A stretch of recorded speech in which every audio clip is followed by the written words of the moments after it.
Welcome to Bliss. Spider-Man is my favorite superhero. My name's the Human Spider. Now, I know it's not exactly an original statement, but it's true. Ever since I was a child, I've always had a special place in my heart for Spider-Man, and I'm not sure if it was because of the Sam Raimi trilogy or the animated series, but I've always felt like I can relate to Peter Parker better than any other superhero. And while I do like Spider-Man, if I'm being totally honest, I don't really enjoy reading comic books. Now, that's not to say that I don't enjoy the comic storylines, because I do. I just prefer somebody else doing the reading, while I listen and watch. A good example of this is someone like Comicstorian. May he rest in peace. But something I do enjoy besides watching movies and TV shows is obviously video games. And Spider-Man has some pretty amazing video games. Last year I actually played through Spider-Man PS4 for the first time, and while I did enjoy it, it kinda still left me wanting more. Something that felt, how do I put this? I guess less modern Marvel-ish, if that makes sense. Now don't get me wrong, Spider-Man PS4 is amazing, and it's not only a great Spider-Man game, but it's also just a great story in general. However, I never felt compelled to continue the series upon completion. I didn't really have any interest in playing Spider-Man Miles Morales or Spider-Man 2, and from what I heard, it ended up being less than stellar anyways. Now, recently I wanted a more traditional Spider-Man game, and after doing some digging, I finally found that game, Ultimate Spider-Man. Now, this game adapts part of the Ultimate storyline from the comics, and hey, Venom's here too. And since Venom 3 is coming out later on this month, I figured now is a pretty good time to talk about this game. So, two things before we begin. One, I started channel memberships, so if you're interested in getting exclusive perks, or you just want to help further support the channel, then feel free to join. And two, I just want to say thank you for watching. It means a lot to me that you clicked on this video, and I hope you enjoy it. But now, with the introduction out of the way, sit back, relax, and join me as we get into the Ultimate Spider-Man experience.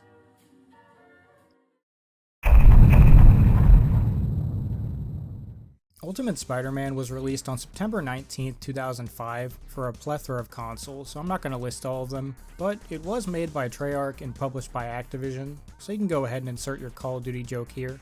Now, like I said earlier, this game's story adapts part of the Ultimate Spider-Man comic, with the introduction recapping issues 33 to 38, aka the Ultimate Venom arc.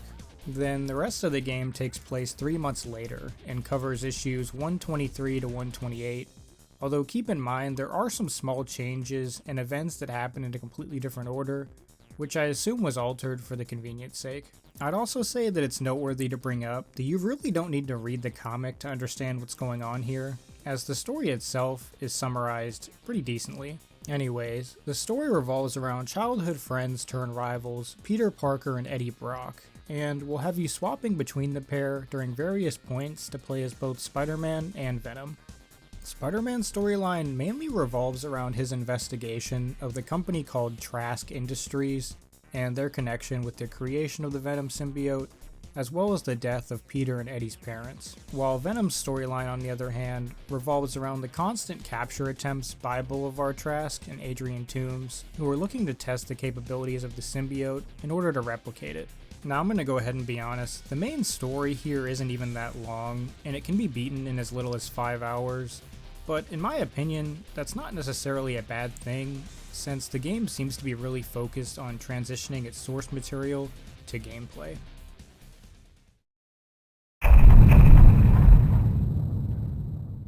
Okay, I just want to go ahead and throw this out here, but this game looks gorgeous. The cell shading art style really helps to sort of present this timeless look. And I mean, check out the cutscenes. They truly feel like this game was lifted right out of the pages of a comic book. Please no, I got kids! I got a dog. You've got a dog. That's a Homer. I envy you guys. You're happy just being walking cliches. Seriously, good for you. But come on, guys, leave the lady alone. Now, while there's definitely a couple things I don't like about this game, I'm going to go ahead and say that the gameplay isn't one of them. As I said earlier, during different points of the story, you'll be playing as both Spider-Man and Venom, and both of them feel pretty great to control. They both have their own unique movesets and movement options, which really helps to differentiate more between the two, and avoids making Venom feel like a reskin of Spider-Man. Spider-Man has the typical moveset you'd expect from him. When fighting, he can punch, kick, and web people, and things like that. But something that I found interesting is that once you attack somebody enough and they get knocked out, you actually have to web them up to keep them from getting back up and trying to fight again. Just a nice little bit of attention to detail, considering that they didn't have to do this, and they instead could have totally just had the bad guys stay knocked out on the ground. Another cool thing I like in this game is that your webs actually stick to surfaces when you swing around, which helps to make the game feel more realistic in a way, and while you're swinging, you can even climb up the line. Now, Venom on the other hand controls exactly like how he looks, which is a fucking tank.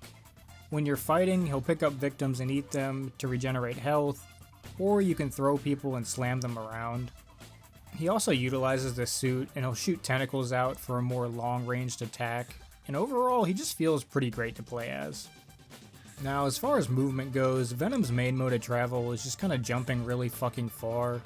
I mean, he can also wall crawl like Spider-Man, and he uses webbing to propel himself forward like a slingshot.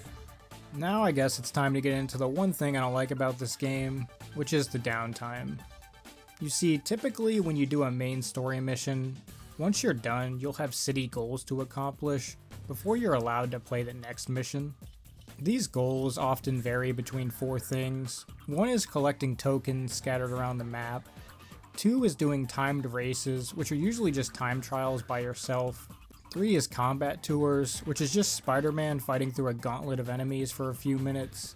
And finally, we have city events. These city events can be a various number of things, from stopping a bank robbery in progress, to taking someone to the hospital, or even helping a person who's about to fall to their death. And you know, on their own, these are all pretty fun little time wasters, but the issue comes from the fact that these goals are the only other things you can do besides the story, and in order to access the next part of the story, you have to complete a certain number of these, meaning they're required and not optional. Now, it's not like I hate doing these goals, but I'll admit that because they're the only other things you can really do besides the main story, it ends up getting pretty repetitive very quickly. It also ties back to what I said earlier about how you can pretty much beat this game in as little as 5 hours. However, I'll still admit that this game definitely goes for a more quality over quantity approach, and even though the story is short, it's still extremely enjoyable. Now, a typical story mission will have you either chasing or running away from someone, fighting groups of people, or fighting a boss directly, and for the most part, it all plays pretty well, although I'll admit that some boss fights are very tedious. There's also some cameo appearances of other Marvel characters like Nick Fury, Wolverine, and the Human Torch, which is great since that's what you'd expect when you have all these heroes living and working within the same vicinity of each other. Now, something else you probably already gathered is that this is a fully open world game, and for the time, that's pretty impressive. You'll see cars driving around and you'll hear people talking as they walk on the street. And while there's not a lot usually, it's still pretty cool that Treyarch was able to make this work as well as it does. It also makes sense when you realize that they made the Spider-Man 2 movie tie-in game only a year prior, which even to this day is heavily regarded as one of the best Spider-Man games ever.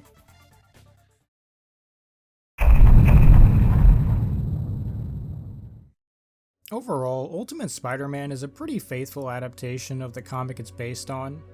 From a mechanical standpoint, it plays very well, and at times, I found myself just swinging through the streets of New York, not necessarily looking for anything to do, but instead just enjoying how the game handles.